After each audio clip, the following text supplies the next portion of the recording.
guy you want to talk about as we're talking corner infielders. A few more guys before we jump out of here. Andrew Vaughn, one of the wilder seasons last year. He got moved from the White Sox to the Brewers. In 49 games with the White Sox, he had a $189. In 64 games with the Brewers, he hit .308 and had 9 homers. His hard hit rate actually fell with the Brewers. His barrel rate went down. It's the weirdest stuff. Just BABIP was .217 with the White Sox, .328 with the Brewers. He was kind of always the same guy the 3 years before that. He was kind of 255, 20 home runs, 80 RBIs, kind of locked that in at 22, 22, 24, like a little bit off those numbers each of the years.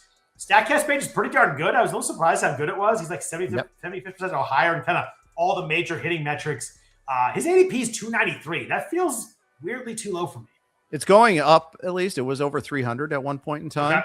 Okay. With the White Sox, 3.6% walk percentage, 22.3 K percentage. With Milwaukee, 9.4 walk percentage, 14.6 K percentage. Yeah. Let's see. Which organization is better at development? Which organization does the best at getting the most out of their players, especially their hitters? It's the Brewers. Yeah. I'm going to buy on this. I'm buying. This is like an easy click when you need that corner infield or utility spot around in the 20th round of your 15-team draft. Yeah. Yeah. Maybe you have to pay 17th round by the time we get to draft day. I'm still clicking on that. I buy this. I think it is legit. Yeah, you brought him up and had me add him to the outline. I kind of looked at it. I was a little surprised too. I was pretty much like, yeah, man, at that price, I'm kind of in pretty easy as a corner infielder. Like that works well. Yeah, it does. A few more guys before we jump out of here. I wanted to ask you about Jung Lee in San Francisco. It's weird that they have him and Luis Arias now on the same team. They're kind of Jung Lee is kind of Arias light. He's just not a lot of strikeouts, low barrel rate. You're not going to have any power, but you get batting average. He had 266 last year, but it was a 291 BABIP. I think that's going to go up a little bit. K rate's 11.5%, so not quite Arias. Probably call him Arias light, but XBA is over 90th percentile. Whiff rate, K rate, all those metrics are really good. He's 70th percentile sprint speed, so maybe get some steals. Like if he steals 15, he can become a batting average run stolen base guy kind of easily. Seems like if you need batting average late in the draft, and pick 290, 300 in there. I kind of would rather have Lee at his price than Arias at his. Yeah, he's also a bad defender like Arias too. So they got that. That's why they signed Harrison Bader. So now Lee doesn't have to play center field. Yep. Yeah, I'm on board. The thing is, Lee started off. My memory serves, started off reasonably well, kind of fell apart at the end a little bit there. Maybe a little, endurance issues there perhaps, or just getting used to, remember he got hurt so badly 2 years ago. Yeah. So he never had played that full major league schedule. So maybe now that he's got that under his belt, maybe he adjusts better this year. Yeah, I'm looking here. I just think batting average. He hit 293 in the second half last year, so at least the batting average was good later on. I just think he signed for $113 million. Like they're going to play him, right? I think so. You look at like roster resource, they haven't hit fifth. Like that would make a difference too. I know that not getting any power in that park with the lefty, but second on the lineup that kind of falls off late. The Giants lineup gets pretty ugly in the back half as well. But it's like not as ugly as it used to be. Like adding Bader does help there. Bader, a full season of Eldridge. I think that helps. Even Arias, that helps a little bit. I actually think this is not that bad of a fall off there. If all again, Eldridge has to work probably too. Yeah, he does, but I think he will. I think he's got that talent. You're buying the Barry Bonds comparisons on Twitter everywhere? Oh no, of course not. But those are cracking me up. I love it. Yeah. But Bader, he probably only plays 120 games. If he does that, though, that's still probably a plus over what they're getting. Arias is a plus over Casey Schmidt, probably. I just think they've made some incremental improvements. Even Bailey has his moments. He's not of defensively catching. He a little bit of power every once in a while. He's no Austin Hedges back there. Or up there, I should say, at the plate. He's a good defensive catcher, but I think he's a little bit better of a hitter. I could be wrong about that, but I just think here's my hot take. The Giants have a better record than the Padres this year. All right. So we're going Giants on over win totals then. I think so. My point is I'm going under on the Padres. Okay. It's more that than I am an endorsement of the Giants than it is I think it's more a repudiation of the Padres. Unfortunately, I'm not like I'm a Padres fan, but I've made this point. They tried to win. I want to see them rewarded as opposed to all these franchises that just, oh, well, we can't afford it. We need a salary cap. No, the Padres tried, and they were rewarded by a sold out season ticket base. I mean, they've got that going for them. The game day experience at Petco is ridiculously good. Great place. Such a great place to watch a game. It's a great ballpark. The atmosphere is amazing there. They've tried over the years. They've really gone out and tried. Now but this is the first year they really kind of kept their irons cool a little bit. They're selling, they're going through an ownership transfer. That's always tricky. So I think it's going to be a tough year. We talked about that rotation. It's just those three, and one of those three is coming back from a major arm problem. So we'll see how good Musgrove is this year. King missed time last year too. So there's just a lot of risk involved. That's all. I just looked at one data point. I looked at DraftKings. Giants are 80.5 win total, and the Padres are 85.5. So yeah, that's a good take by you. I like it. All right, let's see if it happens. Again, not rooting against the Padres. I just think it's a bad year.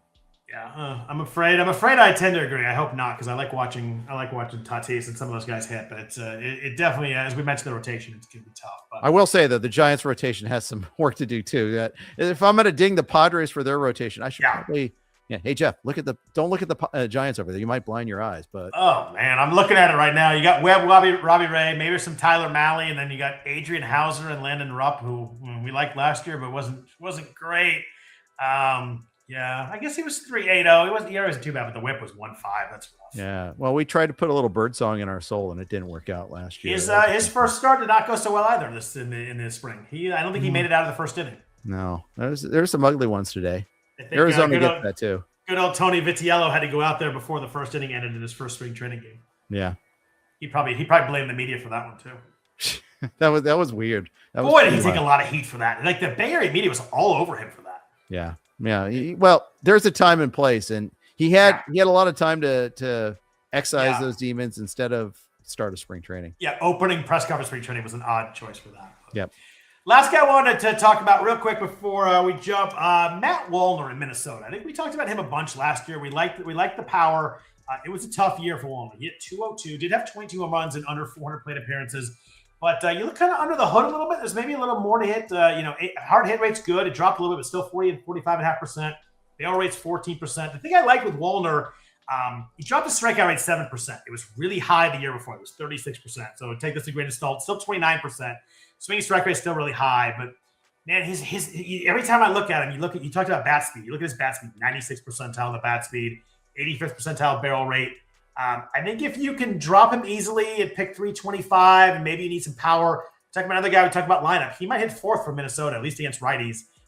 I like Walner as a late power stab with the thought that I know that there's pretty much no floor here. Yeah, if he's your outfield 5, outfield 6, okay.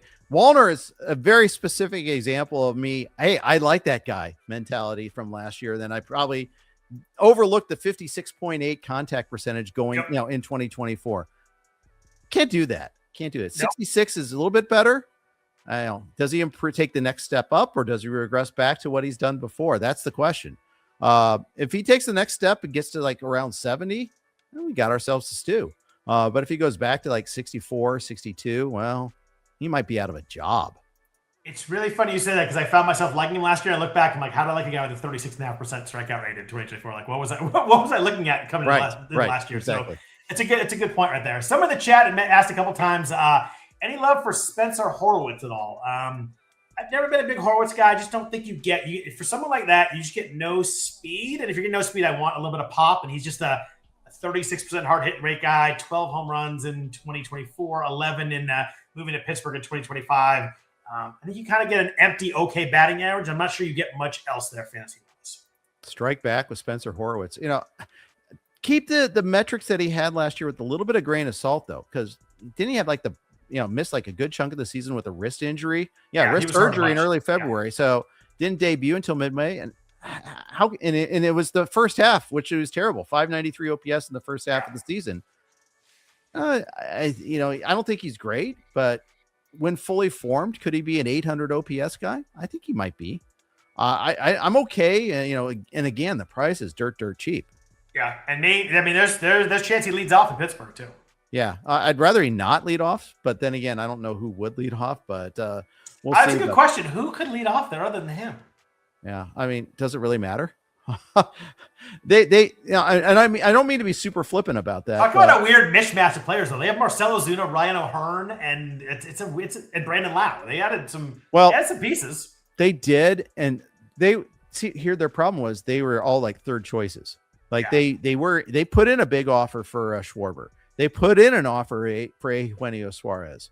That when Paul Skeens talks, they listen. They are trying to improve around him, but they're doing it in their own pirate sort of way. Well, okay, we'll settle for Ozuna now that his price has gone down and nobody else wants him. We'll take him.